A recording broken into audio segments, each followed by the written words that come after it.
Hello दोस्तों, नमस्ते। @Lavkush channel में आपका स्वागत है। अभी तक हमने और आप सब ने मिलकर यहाँ तक की प्रश्न को किए थे, यहाँ तक के प्रश्न का उत्तर दिए थे।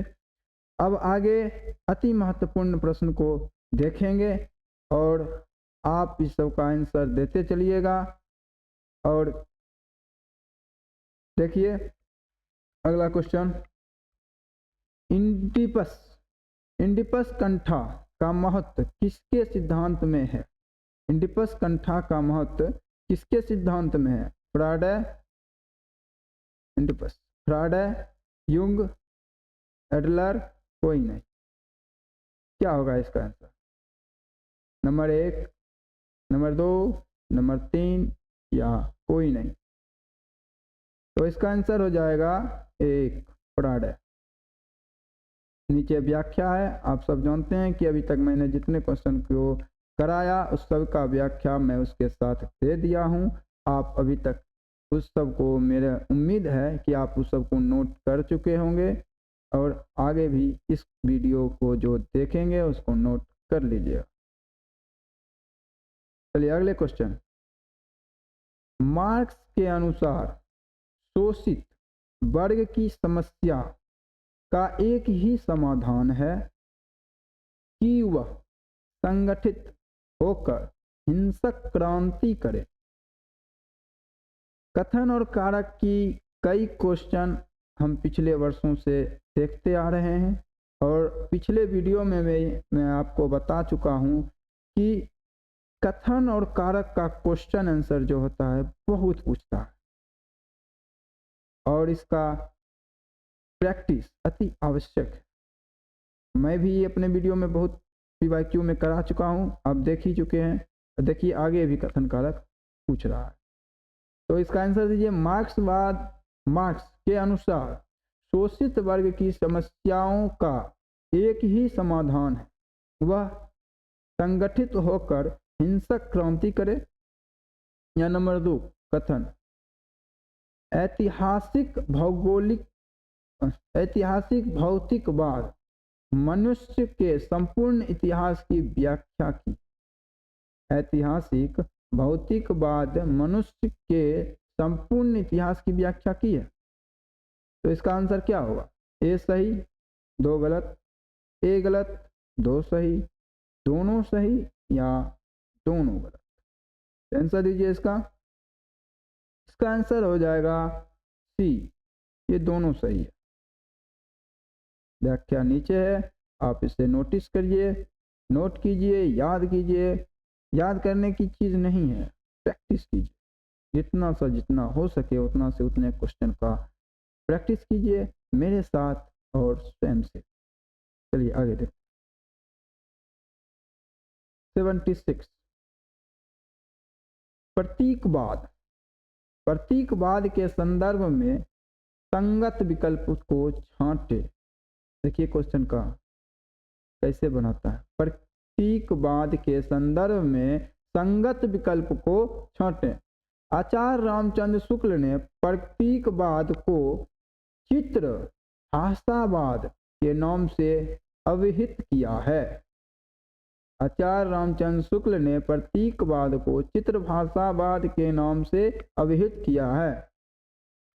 दूसरा नंबर, प्रतीकवाद रचना में शाश्वत सत्य की व्यंजना पर बल देता है। तीसरा, प्रतीकवाद यथार्थवादी दृष्टि की वस्तुपरकता का विरोध करता है। 1891 ईस्वी में अल्बर्ट ओरिएंट ने अपने लेख के माध्यम से नया साहित्य आंदोलन प्रतीकवाद के रूप में शुरू किया। क्या होगा इसका आंसर? 76 का आंसर। देखिए क्वेश्चन बहुत ही महत्वपूर्ण क्वेश्चन मैं आपके समक्ष ला रहा हूं और आगे भी लाने का प्रयास करूंगा। आप सिर्फ इस सब क्वेश्चन का आंसर दीजिए मेरे साथ और आगे की वीडियो को देखिए, मेरे साथ बने रहिए, मेरा सपोर्ट कीजिए। चलिए 76 का आंसर क्या होगा?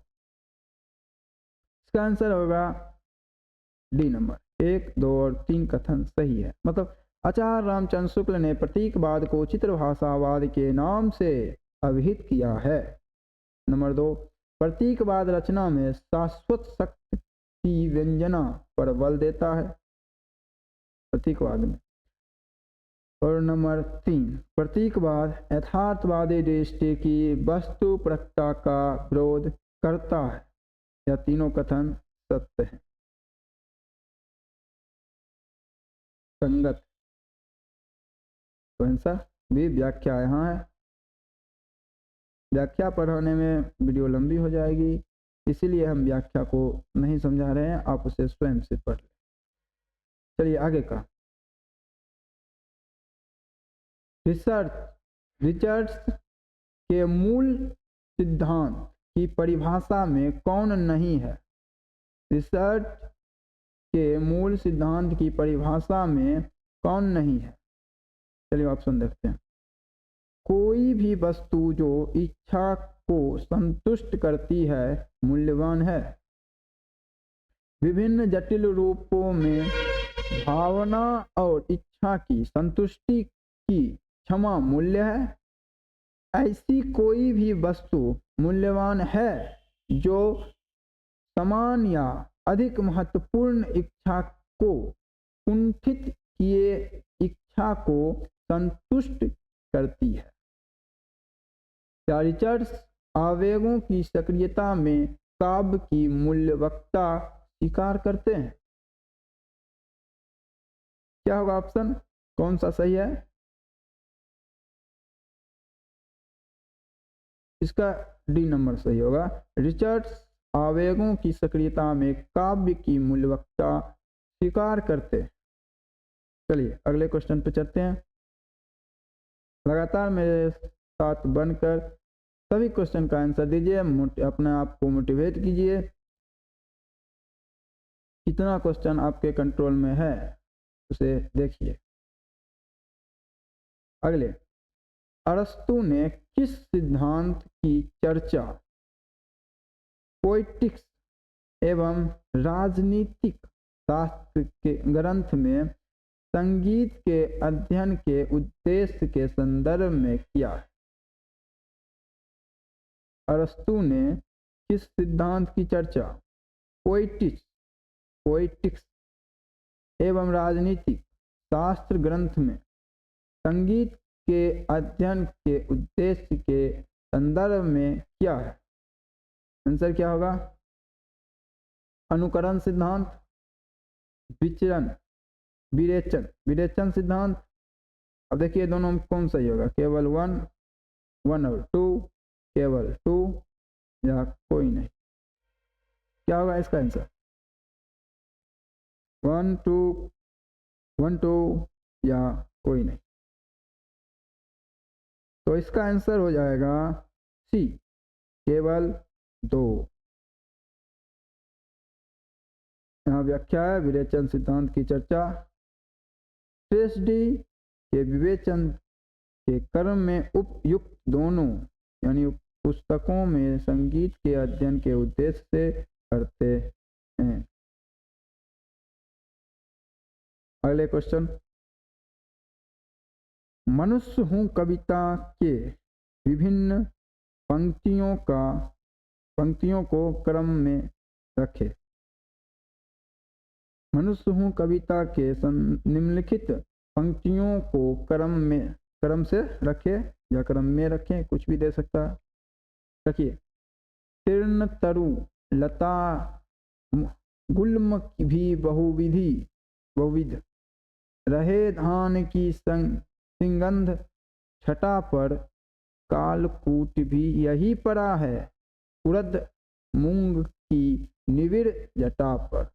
अब इसका देखिए, पंक्ति वक्त कीजिए। तीर्ण तरुण लता गुल्म की बहुविध हरे धान की सिंगंध छटा पर कालकूट भी यही पड़ा है उड़द मूंग की निविड़ जटा पर। इसको पंक्ति वक्त करें। क्या होगा इसका आंसर? इसका आंसर होगा ए नंबर 2, 4 और 1। 2, 4 और 1 मतलब पहले होगा हरे धान की संगीत छटा पर, उसके बाद होगा उड़द मूंग की निविड़ जटा पर, और उसके बाद होगा तीर्ण तरुलता गुल्म भी बहुविध, और उसके बाद होगा कालकूट भी यही पड़ा है। चलिए इसका व्याख्या देख लीजिए।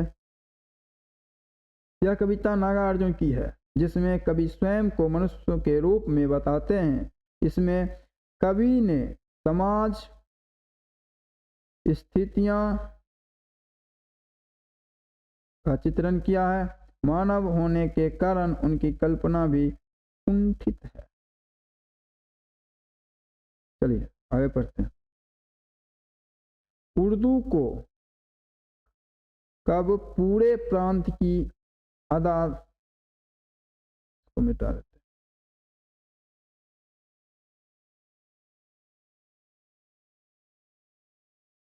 उर्दू को कब पूरे प्रांत की अदालती भाषा के रूप में बनाया गया? उर्दू को कब पूरे प्रांत की अदालती भाषा के रूप में बनाया गया? 1836, 1837, 1835 और 1838। क्या होगा इसका आंसर? तो इसका आंसर हो जाएगा 1837 नंबर बी। देखिए क्या है व्याख्या में क्या है कि 1836 में जब अदालत में देसी भाषा शुरू हुआ, किंतु सांप्रदायिक दुराग्रहों के कारण 1837 में उर्दू को पूरे प्रांत की अदालती भाषा बनाई गई। अगले क्वेश्चन को चलते। 81 नंबर, आलोचक एवं नई आलोचना पुस्तक सम्मिलित कीजिए।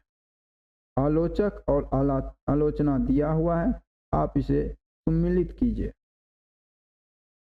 महत्वपूर्ण क्वेश्चन है।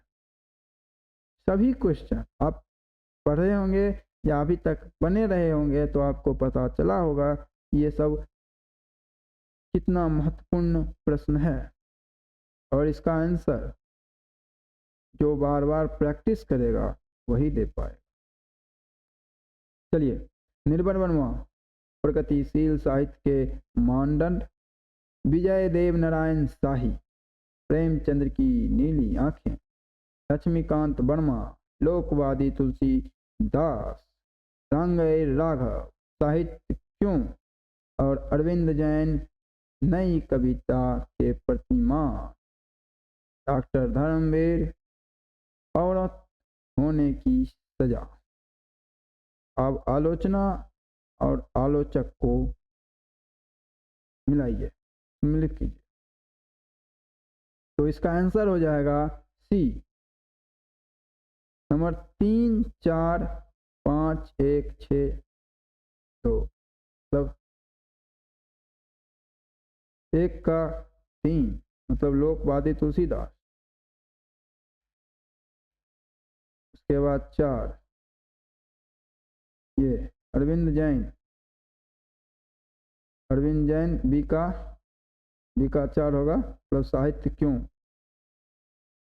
उसके बाद 5 नंबर का सी का 5 मतलब लक्ष्मीकांत वर्मा का नई कविता के प्रतिमान, और डी का 1 यानी रंगई राघव प्रगतिशील साहित्य के मानदंड, और ई का 6 मतलब अरविंद जैन औरत होने की सजा, और एफ का 2 यानी धर्मवीर का प्रेमचंद्र की नीली आंखें। याद कर लीजिए, ये सब जितने भी कवि हैं इनके जन्म, इनकी मरण, इनकी लिखी हुई सभी ग्रंथ को याद कीजिए, और इन सब के ग्रंथ को भी पंक्तिबद्ध सम्मिलित करने का पूछता है कुछ 80 नंबर सही। 82 नंबर देखिए, निम्नलिखित कथनों के प्रोक्ता का संगत विकल्प चुने। चरम व्यक्तिवाद ही प्रयोगवाद का केंद्र बिंदु है। Doctor number Singh. जगत अव्यक्त की अभिव्यक्ति है। काव्य उस अभिव्यक्ति की अभिव्यक्ति है। महावीर प्रसाद द्विवेदी। कविता की भाषा के मनोरंजन तो होता है, परंतु वह जीवन संग्राम के काम नहीं आती। सूर्यकांत त्रिपाठी निराला।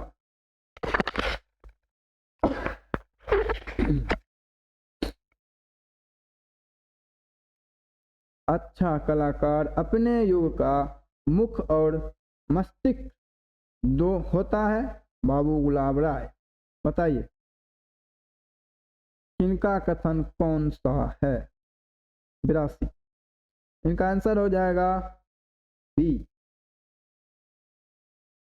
संगत कथन है। और सब संगत है, ये असंगत लग रहा है।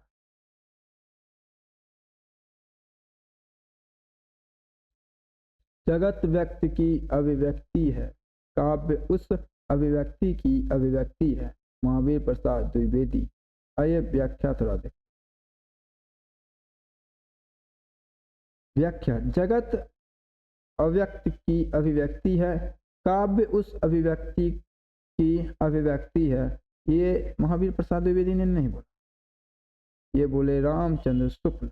यह कथन आचार्य रामचंद्र शुक्ल ने काव्य के लक्षण को बताते हुए कहा। देखिए व्याख्या आपके साथ है, किसका क्या है आपको हम समझाते चलते हैं। डाउट ना छूटे। निम्नलिखित बोलियों को उनकी विशेषता से मिलान करें। आकार बहुला एवं करक इसका अवधि।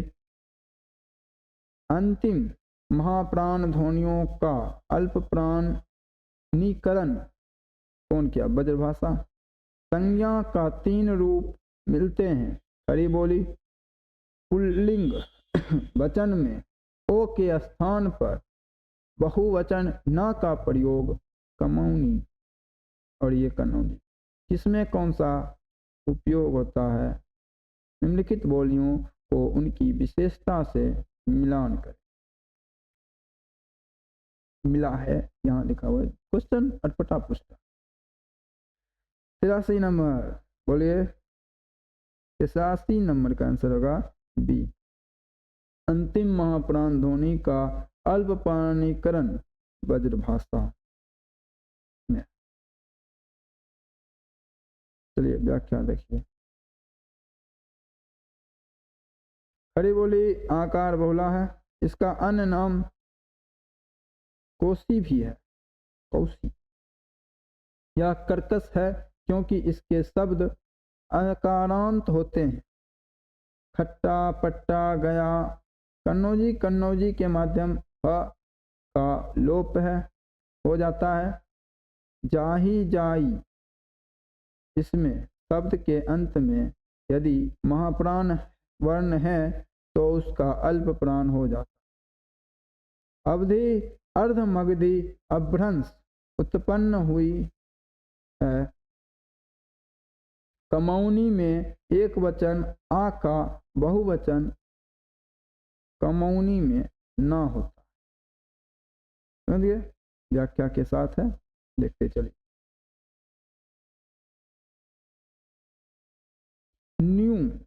न्यून कोणीय लिपि के नाम से भी कौन सी लिपि जानी जाती? न्यून कोणीय नाम से किसका नाम न्यून कोणीय? सिद्धमातृका, शारदा, गुप्त, दक्षिण शैली लिपि। किसका है? तो नंबर ए आंसर सिद्धमातृका को न्यून कोणीय लिपि नाम से भी जाना जाता है। नंबर ए सिद्धमातृका लिपि डॉक्टर बुल्लेर ने न्यून कोणीय लिपि नाम दिया। डॉक्टर बुल्लेर दिया, देख लीजिए। पूछ सकता है किसने नाम दिया। स्वरूप की दृष्टि से अर्थ परिवर्तन के प्रकार में कौन नहीं है? अर्थ संकोच, अर्थ विस्तार, अर्थालोप, अर्थादेश। कौन सा आंसर होगा? 85 का सी, अर्थालोप। आंसर यहाँ, व्याख्या यहाँ है, अर्थ विस्तार, अर्थादेश, अर्थ को संकोच। व्याख्या आप देख लीजिए, अगर वीडियो लंबी ना हो जाए, इसलिए मैं आपको ज़्यादा से ज़्यादा प्रश्न कराने का कोशिश कर। संथाली किस भाषा परिवार की बोली? संथाली किस भाषा परिवार की बोली है? यूरोपीय, ऑस्ट्रो एशियाटिक, बुशमैन या बॉन्टू परिवार? कौन सा? 86 का बी, 85 का सी और 86 का बी, ऑस्ट्रो एशियाटिक। चलिए, व्याख्या आपके साथ है, अब देख लें। 27, राजा शिव प्रसाद सिंह के कहानियों के संगत युग्म का चयन करें। जगत वृत्तांत, वीर सिंह का वृत्तांत, आलसियों का कोड़ा, भारतवर्षीय इतिहास, राजा भोज का सपना। राजा शिव प्रसाद सिंह के कहानियों का संगत युग्म का चयन करें। कौन सा आंसर होगा? ए, बी, सी, डी। कौन सा होगा? जो इनके सभी कहानियों को पढ़े होंगे, जितने कहानी इनके होंगे वो याद किए होंगे, उनके लिए क्वेश्चन आसान होगा, और जो नहीं पढ़े उनके लिए तो जानते ही हैं। चलिए 87 नंबर का आंसर देते हैं। इसका आंसर होगा ए, 4, 3 और 5। ये है। पहले नंबर 4 होगा भारतवर्षीय इतिहास, उसके बाद 3 होगा आलसियों का कोड़ा, उसके बाद 5 होगा राजा भोज का सपना। चलिए, व्याख्या साथ में। 88, निम्न में से संगत विकल्प छांटे। आधुनिक काल गद्य खंड होगा में कौन सा है? प्रथम उत्थान 1900 संवत 1980 संवत, द्वितीय उत्थान 1920 से 1940, तृतीय उत्थान संवत 1975 से अब तक। इसमें से कोई नहीं। क्या होगा आंसर? 88 का सी, तृतीय उत्थान संवत 1975 से अब तक। ये संगत विकल्प को छोटे, ये संगत, ये असंगत। देख लीजिए, व्याख्या साथ में है। शुक्ल जी ने गद्य, देखा गद्य था, गद्य खंड के अंतर्गत 3 उत्थान दिया है। गद्य खंड 1900 संवत 1980 संवत, प्रकरण 1 समान परिचय गद्य का विकास, प्रकरण 2 गद्य की साहित्यिक का आविर्भाव, और प्रथम उत्थान 1925 से 50 संवत। सब दिया हुआ है, उत्थान के साथ साथ उसका प्रकरण भी दिया हुआ है। तृतीय उत्थान 1975 संवत से प्रकरण 5 गद्य साहित्य की वर्तमान गति। ये सब देखिए और इसे अपने कॉपी पे नोट कर लीजिए।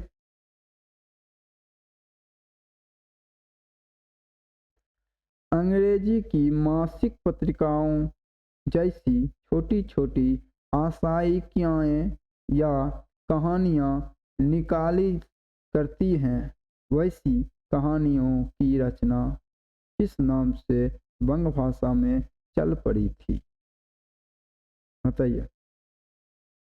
मासिक पत्रिका में जो आसाइकियाँ या कहानियाँ निकाली करती थी, वैसी कहानी की रचना किस नाम से बंग भाषा में चल पड़ी? गप, डिंग, गॉसिप, गर्ल। दीजिए तो इस आंसर। डी, गल्प। इसका आंसर डी नंबर होगा, गल्प। व्याख्या आपके साथ है। ये गल्प के नाम से बंग भाषा में चल पड़ी थी। ये कहानियाँ जीवन के बड़े मार्मिक और भाव व्यंजन खंड चित्रों के रूप में होती थी। चलिए अगले क्वेश्चन देखते हैं। निम्नलिखित पंक्तियों में अज्ञेय ने किन शब्दावलियों का प्रयोग किया है? प्रयोग किया है, किसका किया है? वर्चना है चांदनी से छूट वह आकाश निर्वधि, गहन विस्तार सीसर ककीरा का निशा की, शांति है निसंसार। निसंसार होता है निसंसार। अज्ञेय ने किन शब्दावलियों का प्रयोग किया है?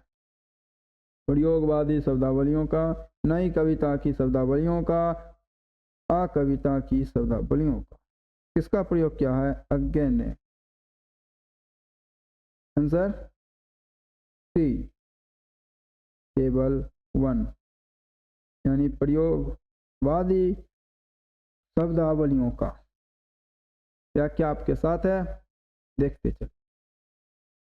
अगला क्वेश्चन। निम्न में से कौन सी रचना है जो प्रगतिवादी की नहीं है? कौन सी रचना प्रगतिवादी की नहीं?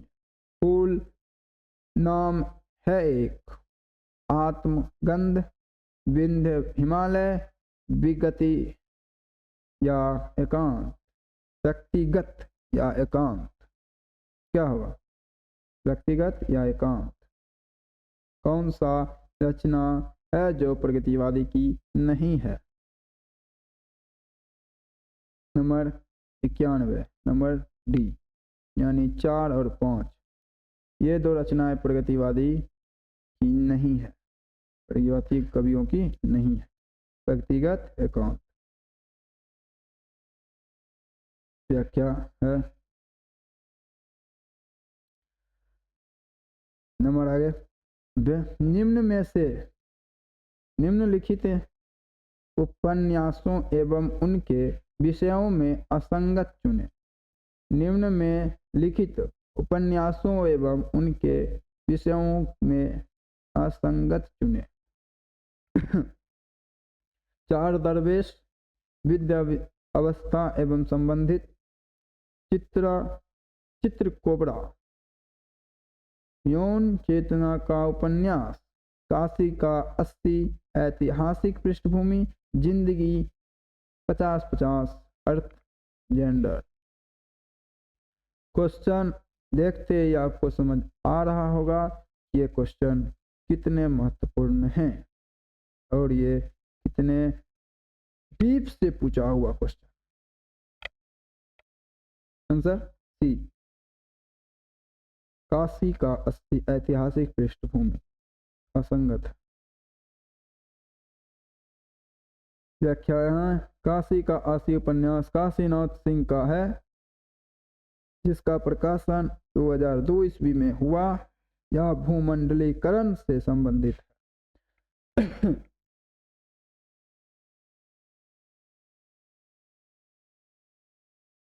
डॉक्टर नामवर सिंह ने किनकी कहानी को पहली नई कहानी माना? शिव प्रसाद हिंद, निर्मल वर्मा, राजेंद्र यादव।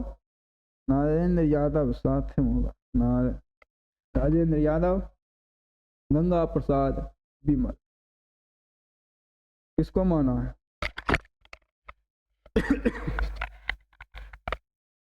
इसका आंसर। डॉक्टर नामवर सिंह ने किनकी कहानी को पहली नई कहानी माना है? शिव प्रसाद सिंह, निर्मल वर्मा, राजेंद्र यादव, गंगा प्रसाद विमल। तो इसका आंसर होगा ए, शिव प्रसाद सिंह।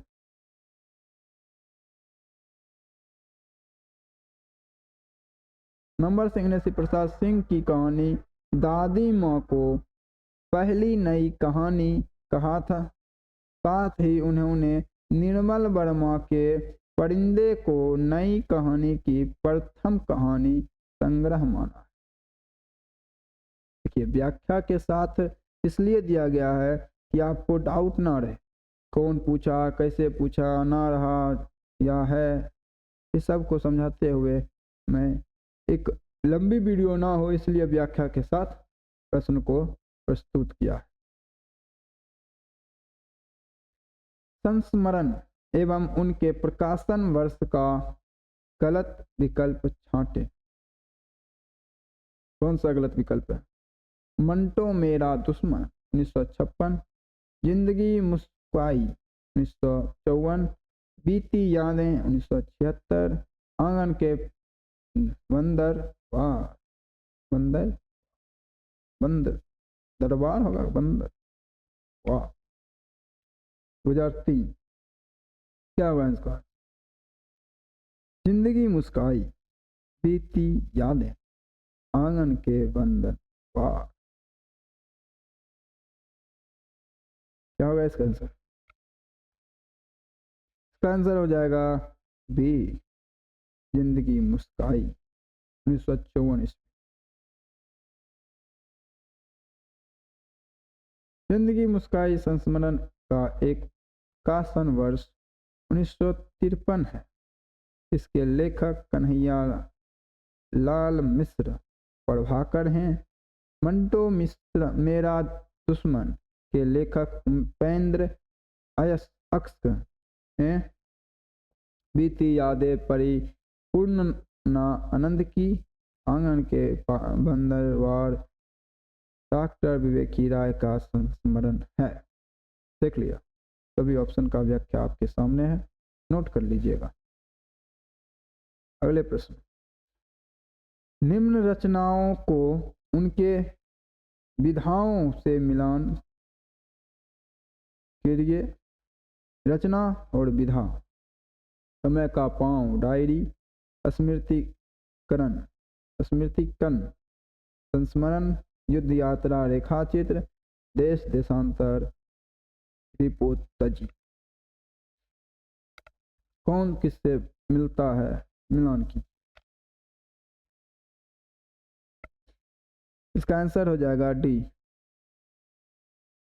3 2 4 1, मतलब 1 का 3, समय का पांव रेखाचित्र,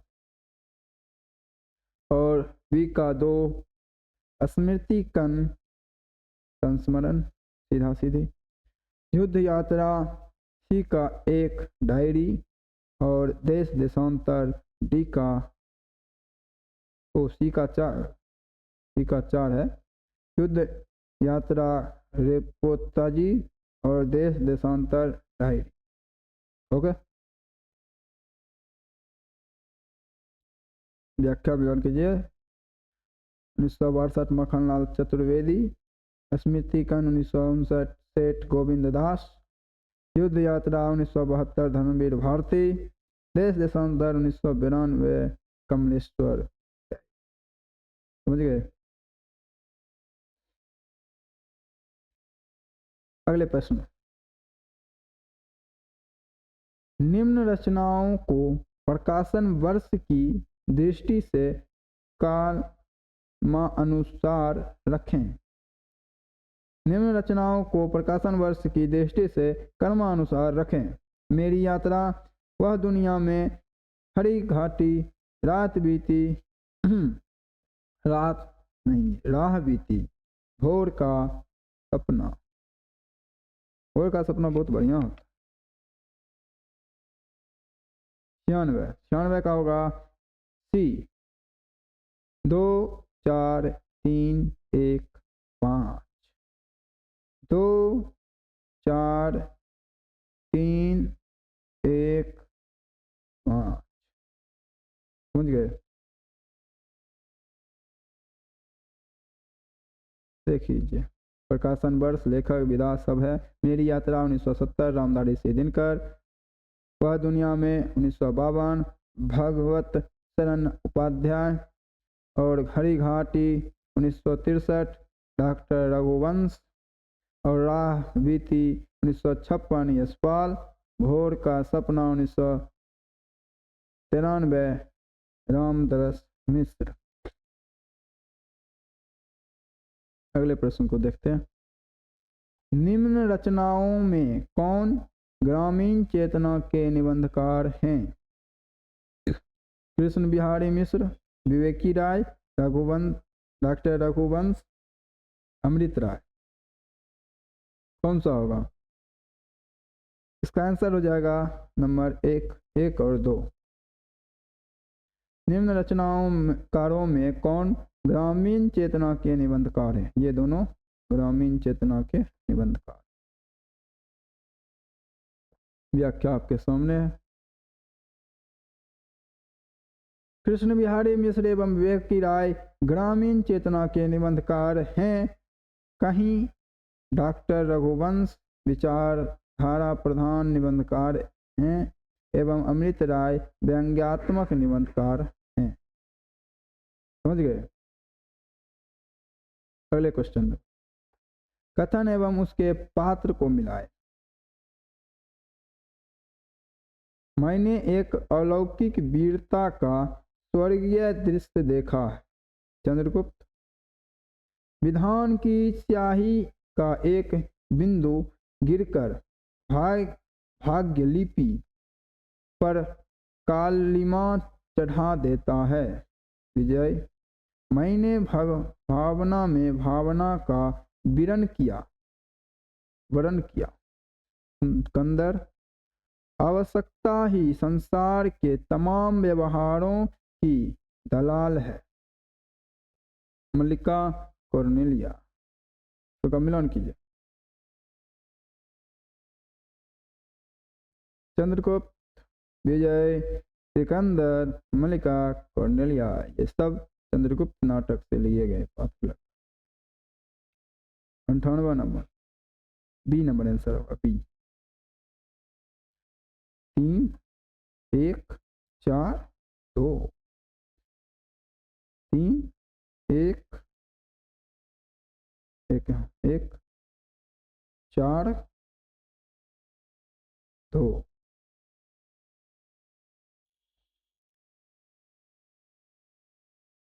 व्याख्या यहाँ है। मैंने एक, यह देखा, यह कथन, मैंने एक डैश, यह कथन सिकंदर का है। अंक में चंद्रगुप्त, सिकंदर एवं पर्वतेश्वर के बीच संवाद। द्वितीय अंक में होता है पर्वतेश्वर और सिकंदर, चंद्रगुप्त सबका संवाद में बोला है। आगे की व्याख्या इसके साथ है।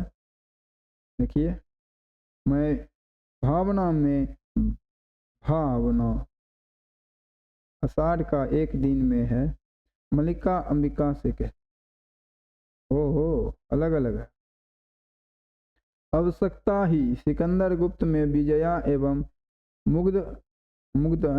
मुगल होता है।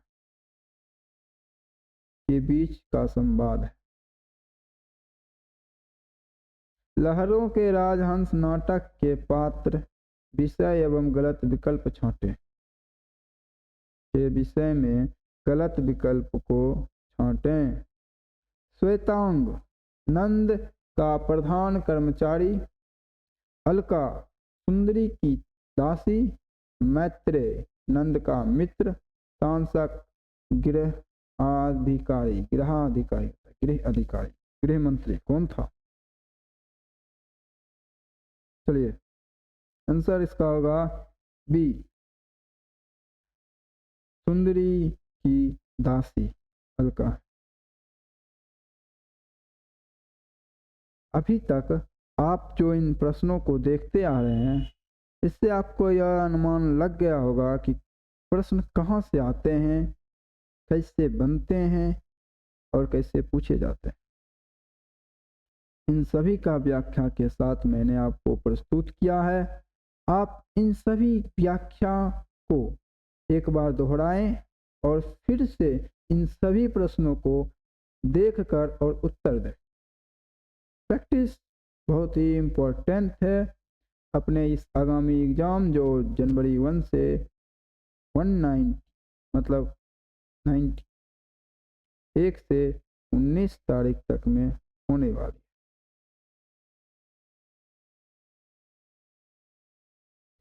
व्याख्या यहाँ है, अलका सुंदरी की परिचारिका और सहेली है जो उसका पूरा ध्यान रखती है। वह निहारिका दासी है, वहीं निहारिका जो है दासी। चलिए अगले प्रश्न, बामा शिक्षक उपन्यास के कौन सा पात्र बाल विवाह एवं विवाह के अवसर पर जिए जाने वाले अपव्यय का विरोधी है? कौन सा होगा? मथुरा दास, जमुना दास, लाला हरिराम, तुलजाराम। कौन सा होगा? बामा शिक्षक उपन्यास के कौन सा पात्र, ये सब बामा शिक्षक उपन्यास के पात्र हैं, बाल विवाह एवं विवाह के अवसर पर किए जाने वाले अपव्यय का विरोधी कौन है?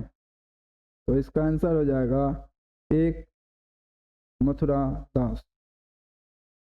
तो इसका यहाँ व्याख्या है,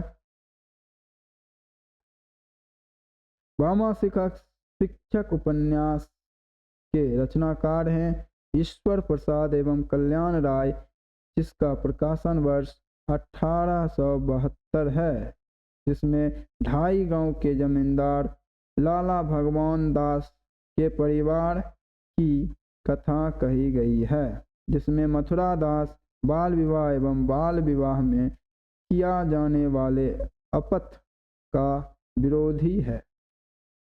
अभी तक मेरे साथ बने रहने के लिए धन्यवाद। ये सब जो प्रश्न के सिलसिला आपने देखे, यह प्रश्न का सिलसिला आगे भी जारी रहेगा जब तक आपका एग्ज़ाम नहीं हो जाए। हम इसी तरह आपके लिए वीडियो लाते रहेंगे, प्रश्न लाते रहेंगे और अति महत्वपूर्ण प्रश्न लाते रहेंगे। प्रश्न सभी लाते हैं, सभी कराते हैं। मैं महत्वपूर्ण प्रश्न लाऊंगा जो आपको सहायता प्रदान करे अपने एग्ज़ाम को पास करने में। मैं जानता हूँ एक विद्यार्थी कितना मेहनत करता है सफल होने के लिए, उस सब का ध्यान रखते हुए मैं एक बढ़िया क्वेश्चन आपके सामने प्रस्तुत करूँगा। और मेरे सभी वीडियो को आप देख सकें इसलिए मेरे चैनल को आप सब्सक्राइब कर लें, बेल आइकन को दबा लें, जिससे कि मैं जब भी अपलोड करूं आप पे नोटिफिकेशन आ जाए और आप उस वीडियो को देख लें। इतना आप समझदार हैं, फिर भी सभी प्रश्न को एक बार दोहराएं, याद करने की कोशिश ना करें, समझने की कोशिश करें। प्रश्न यही पूछेगा ये गारंटी नहीं है, पर प्रश्न इससे पूछेगा यह गारंटी है। धन्यवाद। मेरे चैनल को लाइक, सब्सक्राइब और शेयर करने की कोशिश कीजिएगा, क्योंकि जब तक आप सपोर्ट नहीं कीजिएगा मैं आगे नहीं बढ़ सकता। मेरा वीडियो अधिक से अधिक लोगों तक नहीं पहुंच सकता बिना आपके सपोर्ट से। मैं सिर्फ अपलोड कर सकता हूं, आप सबके सामने प्रस्तुत लाने की कोशिश कर सकता हूं। रात के 3 बजे, 4 बजे, 6 बजे, 7 बजे इस ठंड के मौसम में आपके सामने वह वीडियो लाने का कोशिश कर सकता हूं। आगे की काम आप स्वयं कर सकते हैं। ठीक है, धन्यवाद, नमस्ते, नमस्कार, जय हिंद।